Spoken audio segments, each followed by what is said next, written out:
Bueno, pues proseguimos con la última conferencia o charla de hoy, de la mano de Nausica Elmeki, que también le agradecemos a que haya aceptado la invitación. Nos hacía también mucha ilusión contactar con ella, porque hemos estado como siguiendo algunos de sus textos y demás. Para que, bueno, primero la conferencia hoy nos propone una charla que lleva por título Apariencia, Desaparición y Violencia. Y para aquellos que no la conozcáis, Nausica Elmeki es historiadora del arte y profesora de la Facultad de Humanidades de la Universidad Pompeu Fabra, y está especializada en la censura y la destrucción de las imágenes, que no es poco. Ha estudiado los ataques al arte desde la antigüedad hasta nuestra época contemporánea y se ha centrado sobre todo en las contradicciones y los efectos inesperados que todo ello produce en cada momento, pero también en momentos posteriores, cómo nos acercamos a esas contradicciones. De hecho, ha publicado varios textos, artículos y libros en torno a ello. En concreto destacamos el volumen Toppling Things, The Visuality, Space and Effect of Monument Removal, coeditado con Thomas Maxota en 2021. Aborda la retirada de esculturas posteriores a las protestas del movimiento Black Lives Matter, y sobre esta línea publicará próximamente el ensayo The Creation of Dangerous Images in Iconoclasm, Censorship and Vandalism in Routledge, que está en ello, ¿no? De hecho, yo creo que hoy también nos acercará de algún modo algunas reflexiones que se cruzan. Ha sido miembro en The Die Junge Academy y ha recibido el premio Maria Grafin von Lieden por sus contribuciones a las humanidades. Actualmente forma parte del Consejo Asesor de la Academia de Brandenburgo en Berlín y es fundadora de The Rebellious Teaching, una comunidad de educadores que comparten métodos de enseñamiento rompedores, de algún modo. Es decir, que sí que cuestionan de algún modo las metodologías pedagógicas al uso, ¿no? Proponiendo otro modo de acercarnos no solo a las imágenes, sino también a la realidad y a la manera en la que estudiamos, ¿no? Yo creo que también acercándonos un poco a lo que iremos trabajando estos días. Yo creo que también estamos en un momento para acercar también la reflexión en que ya no es solo de qué hablamos, ¿no? Sino de cómo lo hacemos, ¿no? O no es qué miramos, sino cómo miramos, y qué proponemos, no es tanto ya qué se dice, qué enunciamos, sino cómo lo hacemos y cómo lo damos a conocer. Entonces, en esos ways of doing, en esos modos de hacer o esos otros modos de plantearnos, ¿no? El acercamiento a las imágenes, creo que Nausica hoy pues, nos acerca a su propuesta. Muchas gracias, de verdad. Gracias. Nos hacía mucha ilusión, la verdad, tenerte aquí también junto con Amador e Isabel. Y nada, todo tuyo. Muchas gracias, Ima.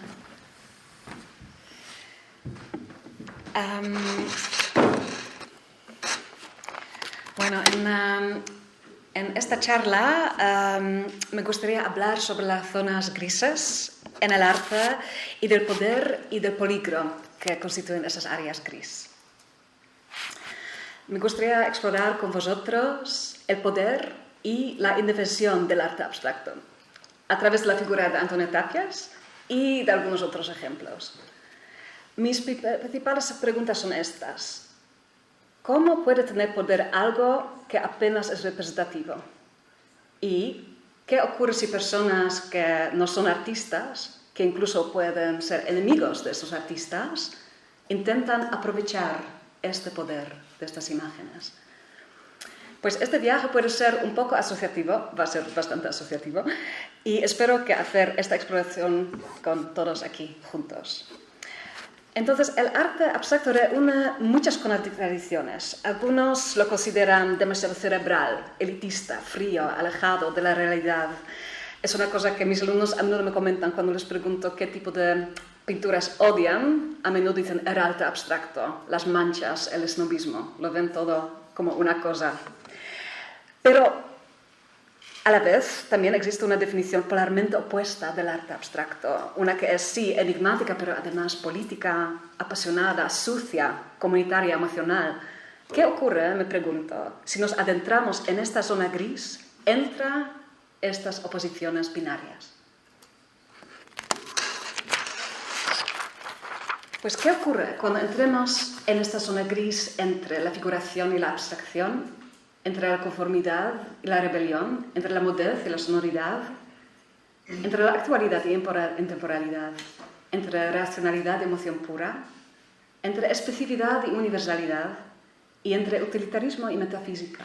Y yo situaría la obra de Antoni Tàpies en mi interpretación exactamente en esa área gris, entre todas estas categorías binarias, en el espectro entero y entre ellos.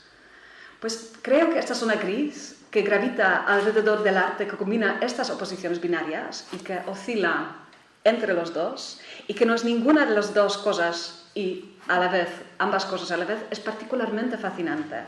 Y creo que como humanos estamos a la vez aterrorizados y fascinados por lo ambivalente, por lo liminal. Los etnógrafos Turner y von Gennep han demostrado que muchas sociedades han desarrollado rituales que llevan a las personas de una etapa a otra. Entonces, del cruce que hemos visto también en la presentación de Amador. Por ejemplo, de la infancia a la adolescencia, o entre la vida y la muerte, o entre estar embarazada y el nacimiento de un bebé. Ya que esta etapa transitoria en muchas sociedades es donde todo puede suceder, donde acercan el peligro y la fascinación a la vez. Entonces me gustaría hablar, para empezar, en la primera parte sobre la área gris de lo reconocible. Examinemos pues esta idea de figuración y de abstracción y cómo a veces puede ser una división abrupta e insuperable, donde el figurativo y el abstracto están separados totalmente, y a veces una zona gris que no es ni figurativa ni abstracta, pero también ambas cosas a la vez.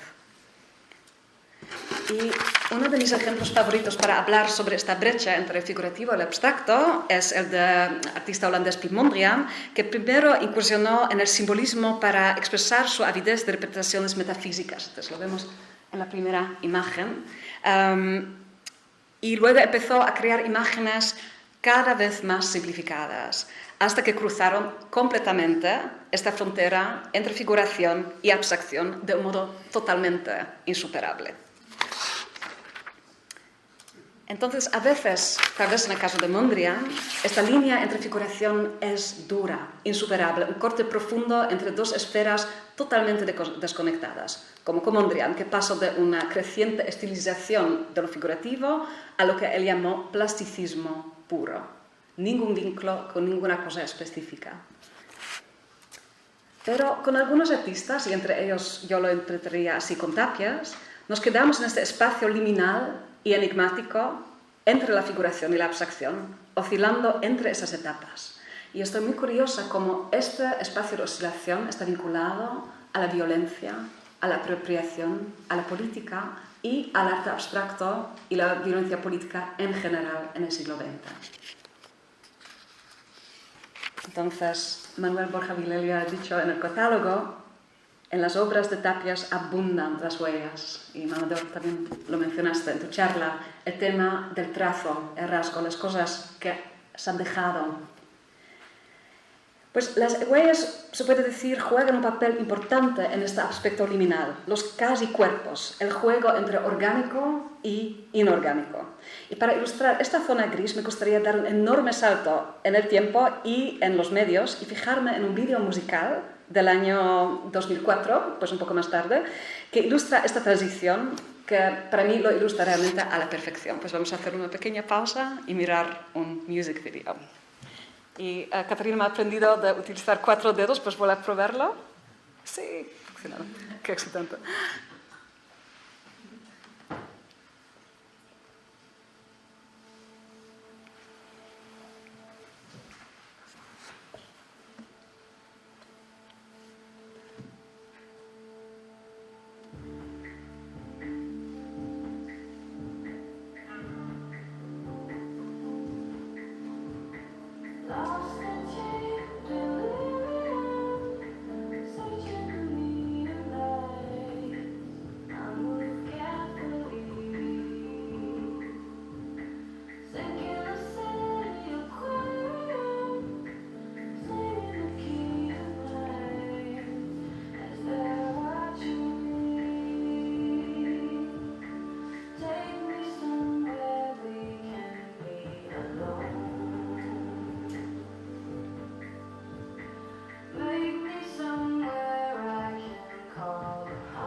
Es que no estamos en una vida espectacular, ¿no?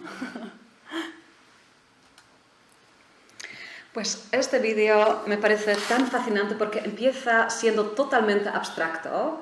Solo podemos adivinar lo que estamos viendo. Pero a medida que se añade más y más información visual, el vídeo se vuelve cada vez más reconocible, pero a la vez, en un cierto sentido, decepcionante. El fotorrealismo, para mí, destruye el enigma que al mismo tiempo sentimos tanta curiosidad para resolver. ¿Qué estamos mirando? ¿Qué son estas manchas? El principio del vídeo muestra en un sentido posibilidades ilimitadas, pero resulta que al acabar no podemos dejar de ver la calle lluviosa con coches y una mujer que tal vez casi estaba atropellada por este coche. Y al final del vídeo, cuando todo se desintegra otra vez, sabemos que estas manchas de color serán para siempre coches y personas. Del mismo modo, con el arte podemos estar siempre atrapados entre querer descifrar completamente una imagen y sentir a la vez una enorme decepción si descubrimos que una obra de arte tiene un mensaje nítido y límpido y lo hemos decodificado. Y no obstante, a pesar de la constante evolución del lenguaje de Tapies, de formas, números y trazos recurrentes, o quizá debido a ello, nunca podemos descodificar del todo su obra. Al contemplar su arte, tenemos la sensación de estar viviendo una pareidolia interminable. Pues la pareidolia es la calidad innata que tenemos los humanos y algunos primates de reconocer rostros y formas figurativas en situaciones accidentales, en una pared, pero también como ver dragones en una nube o un león en una pila de nieve. ¿Sabes? ¿Alguien ya ha visto el león por la derecha?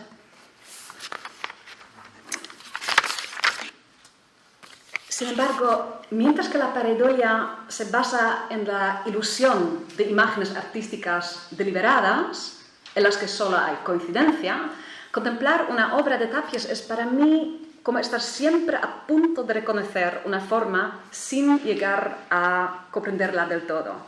En ese sentido me gusta mucho el término de degradación figural de Elisa Germán, que escribe esto sobre la obra de Tapies que se llama Fragoli. La imagen es gestual e íntima. Atrevidos trazos pictóricos negros en los registros superior e inferior enmarcan una zona de tenues decoloraciones beige, destacando la presencia y ausencia simultánea de la forma figural en el relieve del centro. Estamos tambaleando entre la negatividad y la presencia. Con Tapies parece como si siempre estuviéramos en la cúspide del conocimiento, pero aún así siempre nos enfrentamos a un enigma irresoluble. Al fin y al cabo, ni siquiera el propio Tapies posee el código para descifrar su obra en su totalidad. Como dijo en la entrevista con Manuel, generalmente he utilizado materiales que ya conforman toda una visión del mundo, que ya tienen una carga simbólica. Son materiales que parecen gastados por el tiempo, como si estuvieran llenos de polvo. ¿Qué filosofía hay detrás de todo eso? No lo sé exactamente.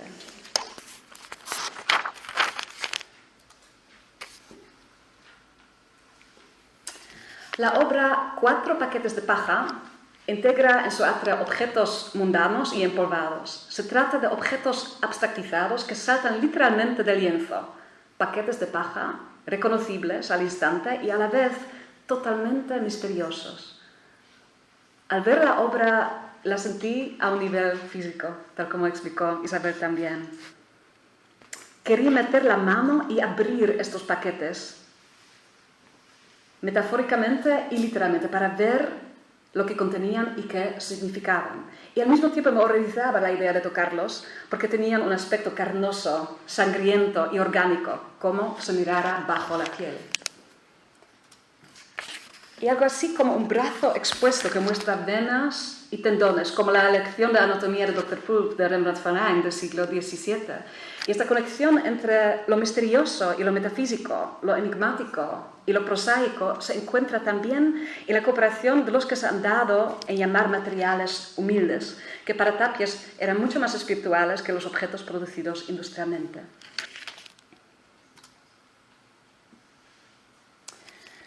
Pero estos humildes materiales no son simplemente símbolos enigmáticos, sino que están vinculados a cuerpos reales. Hay como un continuum entre objetos, cuerpos, violencia y sufrimiento.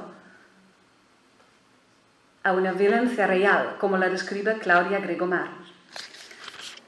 Al incluir objetos deteriorados que pertenecían a espacios privados, Tapies inició la alteración de la vida cotidiana provocada por la inestabilidad de la guerra y el posterior periodo de depresión. La ropa reutilizada, sucia por la imposibilidad de lavarla con regularidad, o los muebles viejos y rotos abandonados tras la salida de la gente de sus casas. También exponían cómo la política española había afectado a la intimidad de las personas. Entonces, las obras de Tapies también podrían interpretarse como una forma de mostrar cómo los materiales anorgánicos y las formas abstractizadas pueden contener y, a la vez, preservar de una manera casi taxidérmica las heridas de cuerpos desaparecidos desde hace mucho tiempo. Las víctimas de la violencia pueden haber sido enterradas hace mucho tiempo o desaparecidos para siempre, pero los rastros materiales pueden preservar o señalar su dolor de una manera metafísica y metafórica, lo que sufrieron, lo que sacrificaron. Y como tal, Valerio Bozal llamó a estas obras una extensión de la piel humana. Así, la obra de Tapies es tan concreta y utilitaria como enigmática e inasible. Lo mismo puede decirse del uso que hace de su propio lenguaje pictórico, que mis compañeros también ya mencionaron. Aunque él creó sus propios símbolos y formas recurrentes, estos no tienen un significado fijo. Tapies nunca quiso hacer arte por el arte, pero aunque quería un arte que fuera útil, no le interesaba hacer arte fotorrealista o explícitamente ilustrativo, ya que para él se acercaba demasiado en la sociología. Y creo que ese rechazo a un uso sociológico e ilustrativo del arte es fascinante y me hizo recordar ilustraciones geométricas que son cualquier cosa menos abstractas o poéticas de lo que hace Tapies. También existen ilustraciones geométricas que nos muestran la violencia y el dolor con contornos crudos y nítidos. Las estadísticas del dolor y la victimización. Los gráficos en formas de tartas que muestran el número de desaparecidos, reprimidos, imágenes geométricas limpias sobre la desaparición sucia y insondable, que son a la vez concretas y totalmente lejanas. Se podría argumentar, por tanto, que la obra de Tàpies, como lo que dice Manuel Segade, director del Museo Reina Sofía, como una habla muda. Es mucho más eficaz para transmitir lo que es la violencia indescriptible a través de la complejidad de múltiples capas de su obra que se encuentran en esta zona gris de la visualización y la desaparición.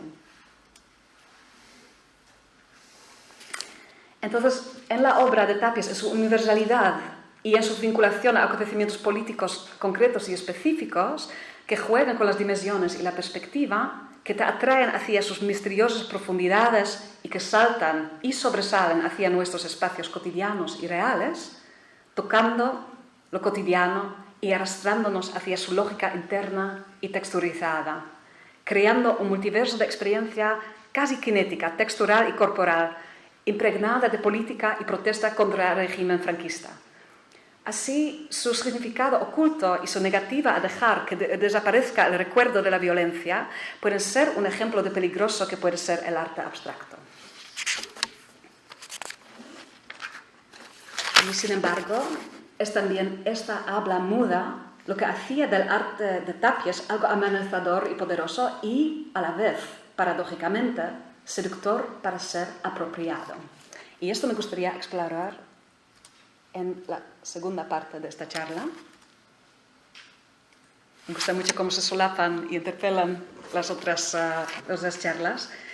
Pues el gobierno español no tuvo ningún problema en promover el arte de Tàpies cuando obtuvo un enorme éxito a finales de la década 1950, a pesar de que era un artista que tenía una ideología profundamente opuesta y cuya obra, por ejemplo, Homenaje a Lorca había censurado previamente. Entonces, sin embargo, a medida que Tàpies se hacía famoso internacionalmente, el gobierno de Franco quería una tajada del pastel. Como el arte de Tàpies posterior es tan misterioso y abstracto, quizá en cierto sentido pueda ser más susceptible a este tipo de apropiación. Al fin y al cabo, sus obras están abiertas a la interpretación y de este modo se produce una extraña apropiación no solo de su arte, sino también una apropiación del lenguaje exaltado y romántico de la libertad artística, una apropiación de la figura del artista salvaje y anárquico como héroe. En 1959, el gobierno español organizó en París una exposición titulada Tres peintres espagnols actuels.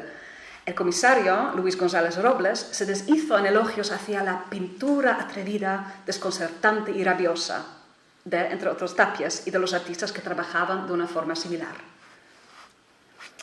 En cierto sentido, la exposición giraba a torno a Tàpies, como describió González Robles en un informe. Decía: hoy en día el mundo admira el arte de Tàpies y la primera exposición que se celebró en el extranjero, es decir, en París, tenía que tener una tendencia a Tàpies y a su alrededor un grupo homogéneo de jóvenes artistas. Pero la pregunta es: ¿qué es lo que resulta homogéneo? ¿El estilo o el contenido? González Robles demuestra un pragmatismo real político que parece estar más relacionado con la moda y el estilo que con este espíritu que estaba elogiando, buscando una forma de replicar y copiar el arte de Tàpies mientras niega todo lo que Tàpies realmente representaba. Y esto quedó muy claro cuando Tàpies se retiró de la exposición, no queriendo ser una marioneta propagandística de su régimen. Aún así, el régimen franquista pretendía utilizar la idea estereotipada de la pasión artística y el salvajismo como producto de soft power, una cosa que también vemos hoy en día en la diplomacia cultural. Una forma de competir y a la vez estrechar lazos diplomáticos a través del mercado internacional del arte y el ámbito político. Mientras tanto, lo que Tàpies pintaba exactamente o lo que significaba no parecía importar demasiado. Cuando la exposición de París se trasladó a Suiza, el gobierno decidió reutilizar el mismo catálogo de París, a pesar de que esto ya no estaba actualizado, pues que se habían vendido varias obras. Sin embargo, eso no parecía importar, ya que el director de Asuntos Culturales escribió al embajador español en Berna: como los títulos de los cuadros carecen de significado particular en el arte abstracto, las obras que se vendieron en París se sustituirán por otras de los mismos artistas con los mismos títulos. Así no habrá retratos en la redacción del catálogo. Y así surge la pregunta: si tu habla es muda, ¿cómo de fácil puede ser poner palabras en tu boca? Y en otros términos, al tratar de exagerar la calidad poderosa y salvaje de Tapies, paradójicamente el gobierno autocrático estaba demostrando que pensaba que este arte estaba todo el contrario, una bestia de aspecto salvaje, pero desdentada en última instancia, que podía ser yugulada a su ideología de la forma que quisieran, como un ejercicio de propaganda de poder blando. Tapies se resistió todo lo que pudo, retirándose de cualquier exposición que estaba organizada por el Estado, llegando incluso a escribir a coleccionistas para rogarles que no prestaran sus obras a exposiciones organizadas por el régimen franquista. Sin embargo, como muchas de sus obras no eran ya de su propiedad, solo podía, como él mismo decía, pedir más que exigir. O como él decía: sé perfectamente que no tengo derecho de oponerme a la exposición de obras que ya no son de mi propiedad. Entonces, el intento de apropiación del arte de Tapies por parte del régimen franquista no fue solo oportunista, fue profundamente violento. Una manera de controlar la imaginación y las imágenes de una nación, de subyugar a un artista mientras se le llama salvaje y feroz, pero en realidad se la intenta convertir en un oso bailarín atado en una cadena. Y esta violencia de la apropiación puede desbordarse y tener consecuencias incluso al otro lado del mundo. En un artículo publicado en Art News, la crítica Natalie Edgar respondía al éxito de 2 exposiciones de arte español en Estados Unidos de 1960, en el MoMA y en el Guggenheim, en las que Tapies ocupaba un lugar destacado. En su comentario argumentaba que el arte expuesto estaba provinciano, cuasi vanguardista, ya que era básicamente imposible de hacer algo verdaderamente valioso bajo una dictadura. Entonces, como Tapies se encontraba en una suerte de sándwich, de un lado censura de un lado y la otra la convicción que él no estaba capaz nunca de crear una arte realmente vanguardista y individual.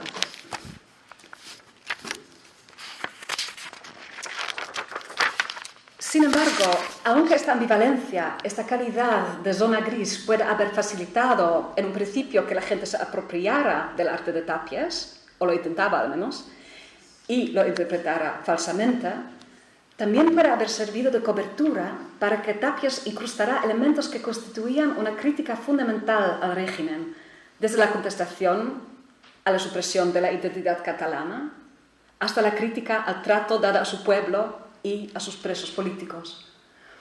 Por lo tanto, la abstracción puede facilitar la apropiación de un artista, pero también puede servir de tapadera, de recipiente para introducir de contrabando contenidos controvertidos. Y esto me recordó al pintor vanguardista soviético Kazimir Malevich, quien, una vez que Stalin empezó a tomar medidas drásticas y brutales contra el arte abstracto y de vanguardia, hizo un cuadro de una mujer obrera que parece realista y se parece al típico arte soviético, pero que es casi como si hubiera venido una hada y hubiera convertido un cuadro abstracto a una mujer. El uniforme similar a las composiciones suprematistas e incluso estaba firmado con el legendario cuadro negro en la esquina. Aquí. Entonces, en la última parte me gustaría hablar sobre el vínculo entre abstracción y violencia y cómo complejo es, y cómo está definido por contradicciones y otras zonas grises. Y esto me recuerda cómo se ha apropiado el arte abstracto en general a lo largo del siglo XX, cómo se le podía llamar peligroso y al mismo tiempo convertirlo en este oso bailarín, una bestia salvaje atada a la correa de un régimen. Durante la Guerra Fría, la CIA, el servicio secreto de los Estados Unidos, promovió con toda probabilidad el arte moderno y vanguardista como parte de su estrategia de Guerra Fría, y particularmente el expresionismo abstracto, como de Jackson Pollock, estaba particularmente popular. Y los artistas, que solían ser de tipo salvaje y anárquico, probablemente nunca habrían estado de acuerdo con ello.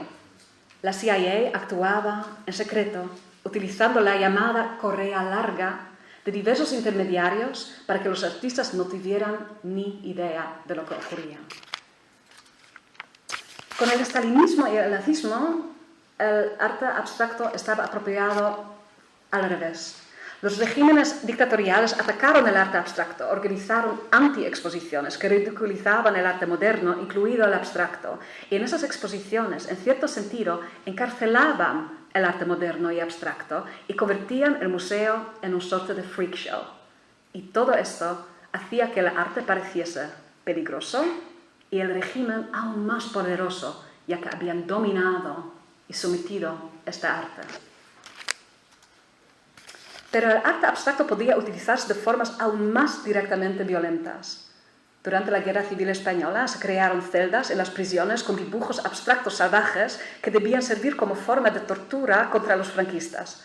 Tenían camas inclinadas, luz verde que tenían que deprimir y, sobre todo, dibujos abstractos chiflados que debían volver locos a los presos.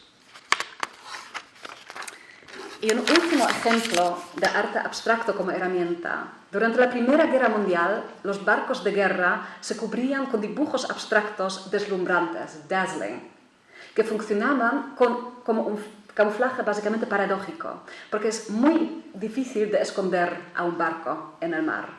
Entonces, mientras que hacían que el barco fuera visible de una forma absolutamente fulgurante, los dibujos desenfrenados hacían muy difícil que se pudiera apuntar con un torpedo cuando se miraba a través de un periscopio. Entonces, un barco hipervisible, pero mucho más difícil de atropellar. Arte abstracto como herramienta dentro de una guerra violenta. Mis preguntas durante esta charla fueron: ¿cómo puede tener poder algo que apenas es representativo? ¿Y qué ocurre si personas que no son artistas, que no se interesan tal vez por el arte, que incluso pueden ser enemigos de esos artistas o de este arte, intentan de aprovecharse de este poder? He querido mostrar cómo las calidades indefinibles y enigmáticas del arte abstracto pueden ser apropiadas de formas más violentas y extrañas, pero también cómo la abstracción también da cabida a la delicadeza y la sutileza. En la obra de Tapies, la oscilación entre lo representativo y lo no representativo se convierte también en una herramienta, un dispositivo utilitario, pero esta vez no es una herramienta para la violencia o los juegos políticos, sino una herramienta para la memoria. Una herramienta, como la describió Tapies, básicamente el arte puede estimular la introspección y la contemplación profunda. Entiendo el arte como un compendio de la sabiduría cuyo propósito sería semejante al de ciertos ejercicios religiosos del pasado. El arte debería incitar a la gente a alcanzar un verdadero estado de contemplación. Es una forma de producir experiencias de un conocimiento absoluto. Eso es lo que intento hacer. Entonces, en la obra de Tapies, esta oscilación entre lo representativo y lo no representativo se convierte en esta herramienta. Una foto hiperrealista de la violencia, como vemos ahora mismo tal vez en las fotos de World Press Photo, pueden tener con frecuencia el efecto de alejarnos, de convertir a las personas que sufren en símbolos, congelados para siempre en un victimismo de alta definición. En cambio, el arte de Tapies nos hace pensar en lo desconocido, en las huellas que no se pueden borrar, en las personas que un régimen intenta reprimir y que, sin embargo, son recordadas no solo como víctimas, sino en toda su vitalidad y complejidad. Y para ello hay que mirar más allá de las huellas que Tapies nos ha dejado. Sus obras se completan en nuestra mente, y tal vez eso es lo que los hace tan chulos, pero también tan peligrosos, porque son tan controlables, además que tan profundos. Muchas gracias.